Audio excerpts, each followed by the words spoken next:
Hello everyone, Phoenix Knight here. Welcome to the channel. As part of the game of...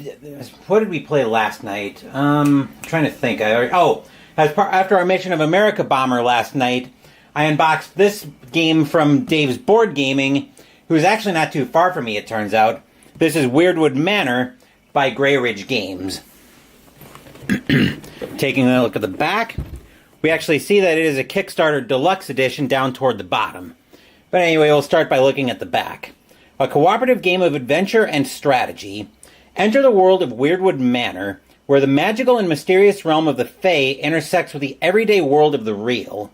Assume the role of one of 6 different characters and join up to 4 valiant companions at the nexus of these two worlds, the manor itself, ruled over by the enigmatic Lady Weirdwood. As you play, you'll gain experience and improve your powers as you coordinate strategies with your companions to battle against one of 3 asymmetrically designed evil monsters from the Fae and their insidious minions, the Clockwork Scarabs. Evening, Dave. I was just talking about you and how you sent this game in.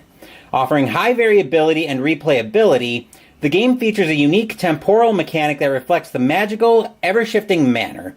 Every time a player or the Fae monster takes an action, time will move forward in the game, and the connections between the rooms will shift via unique rotating corridor rings on the game board. Fighting against time, you'll make use of dice drafting, card play, resource management, and location actions as you move through the ever-shifting manor in pursuit of the ultimate victory over the Fae monster. And we see all the Kickstarter components for that, but we'll put this box down. Fortunately, there's no shrink wrap to take off for this one, so let's crack it open and see what's in here. First thing we're greeted by is the rule book. We'll give that our cursory thumb through when it's all over. Looks like we've got a strategy quick start guide in here, so that's actually very handy. Double-sided. I presume you printed this off yourself, Dave. I'm guessing by the feel of normal computer paper that you probably printed these off most likely either from the Geek or from when the Kickstarter started fulfilling. Then we've got our dual layer boards in here. Looks like we've got Sekhmet Safar. Complexity of a 1, so presumably means she's easy to play. I suspect all of this will make sense once we get into the rule book. And a little bit of backstory for Sekhmet in here. Then we've got Wally Cooper, along with his special abilities. Backstory for him. Oliver Griffin. Looks like we've got a lot of characters in here as Conflict Board Gaming now stops by. More backstory. Wow, the characters are strong with this one, apparently. Eugene Donalds. Backstory. Bailey Breyer. Backstory for him.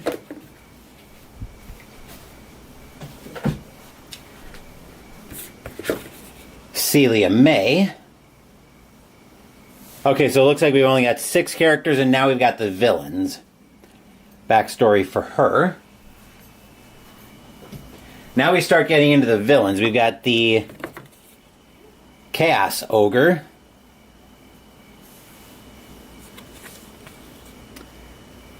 Okay. And instructions on how to set up the ogre.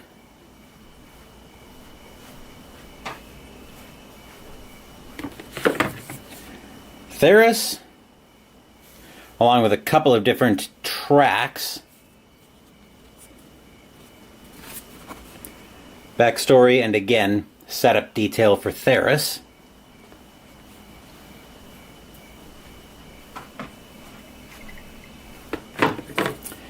And the Minwraith.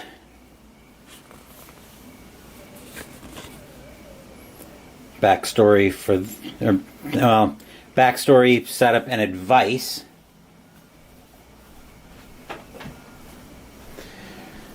Then we've got the game board, which will actually... This looks like a... Well, I was going to say it's maybe a modular game board, but I don't think it is. But we'll fold this out so we can look at it all assembled. We'll get the rule book out of the way.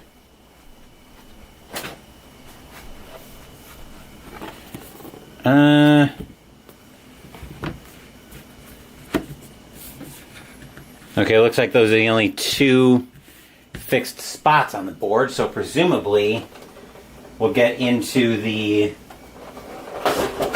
So now we'll start pulling the insert out.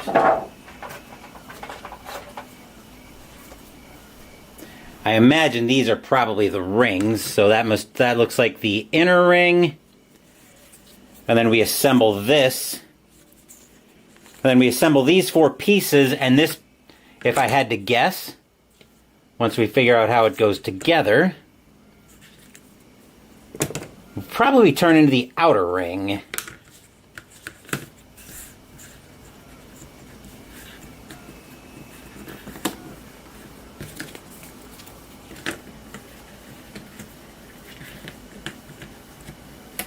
Hey, look at that. And then the rings rotate about like so, deciding if we've got room connections, it looks like. So that should be interesting.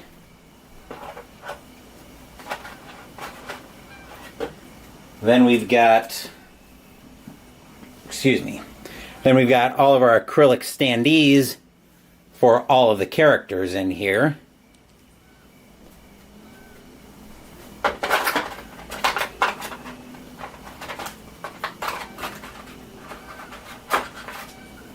Along with the bases, which I'm not going to show those off.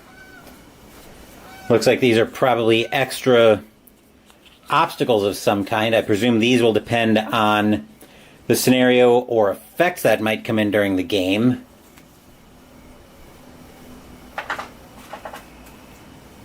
More of the standees.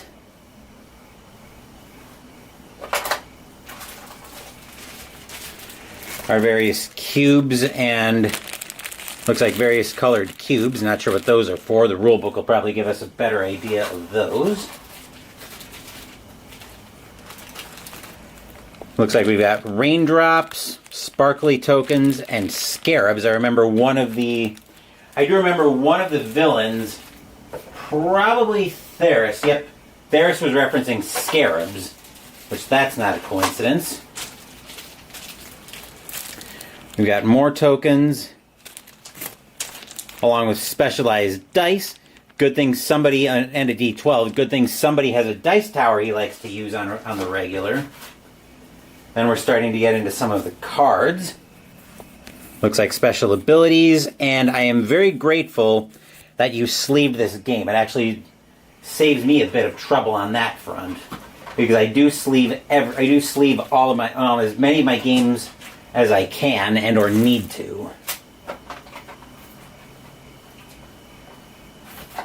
Let's see, then we've got cards.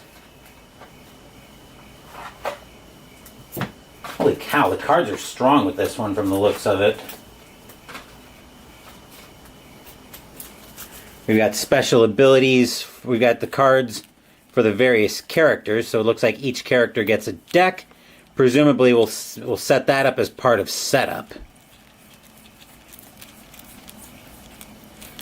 Okay.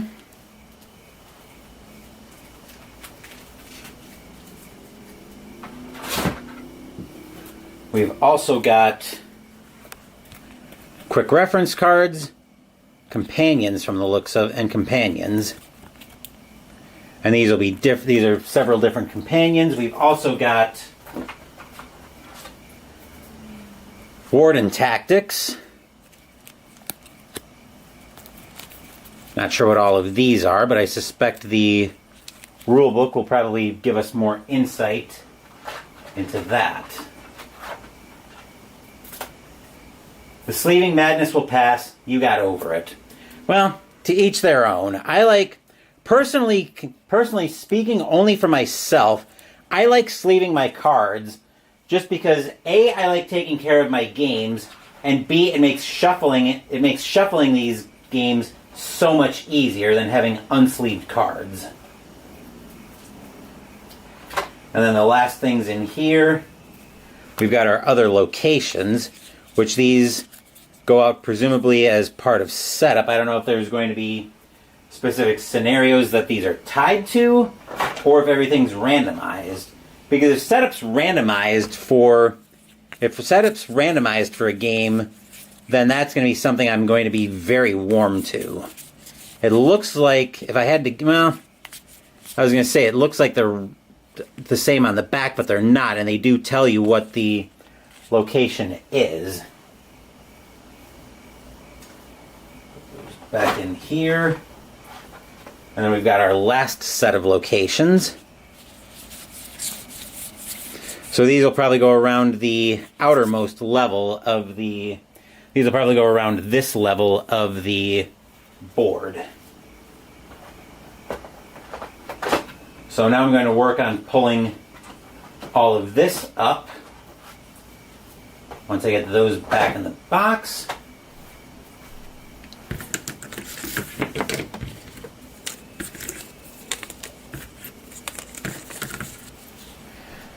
Okay. I believe these went... Okay, we need to flatten some of these baggies down so I can actually get the insert back on here. Let's see.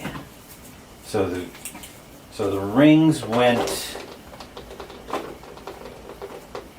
about like that. Then we did that. Yep. Trying not to drop everything all around the place. And those go back in there. Actually, I wonder if the game components... Hold on, I want to make sure I get these back in the box so everything will actually close.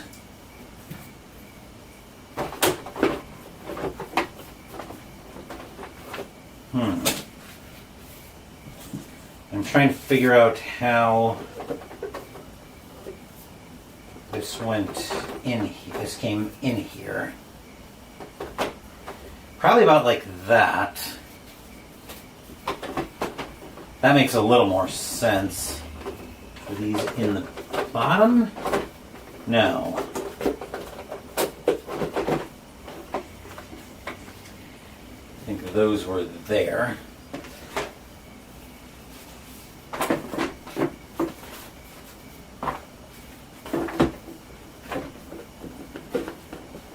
Let's see, that's protruding up a little bit higher than it should be.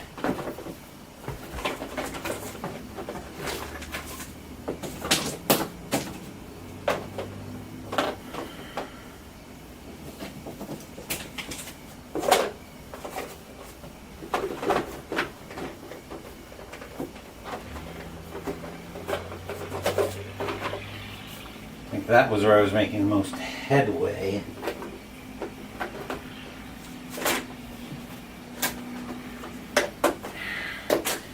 Wow. Apparently the getting everything back in the box game is real too. I think that'll work, and I should be able to put the manual back on top of that. I don't know if that's going to close properly. Oh yeah, looks like that'll close just fine, but before we close it up, we are going to give the rule book a cursory thumb through so we can take a look at this. And who knows, maybe this will give me a tip on how everything needs to go back in the box so I can close it up. Okay, I need to zoom this out just a little bit so I catch the rule book in here. Okay, we've got a little introduction. Board game components, yep.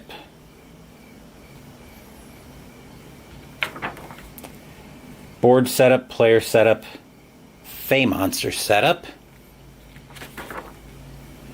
How the game plays out. Okay. Scarab phase and spawning, time and advancing time. So it looks like the scarabs are involved in all of them, are involved with all of the enemies. Okay, player actions. Seems fairly straightforward, I would say. Well, at first glance, admittedly. So we do have to forge our dice. I'll have to give that a try before I kind of judge that. I tend to react badly if the dice somehow have anything to do with controlling your actions, but it doesn't look like they do here. So that's a relief. And how to set up for each enemy. The Wraith and Theris, who looks to be the most difficult one of the bunch. Variants and room reference. FAQs, credits all of the backers.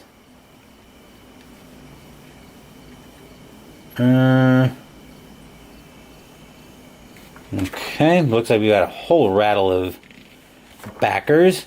And then a quick reference. So very cool on that. Let's see if I can get this closed up properly. Looks like I can. And that is everything in the box for Weirdwood Manor. If you've been following the channel for the last couple of days and the games that I've gotten in, then you know there's one product unboxing left, and by process of elimination, you can figure out what that is, and we'll get to that a little bit later tonight here. Thank you for watching the video. Please give the video a thumbs up and subscribe to the channel. Be sure to turn on notifications to get my content. Be well, stay safe, take care of yourselves and your loved ones, and I'll be back with more videos in the future. Until then, take care, everyone.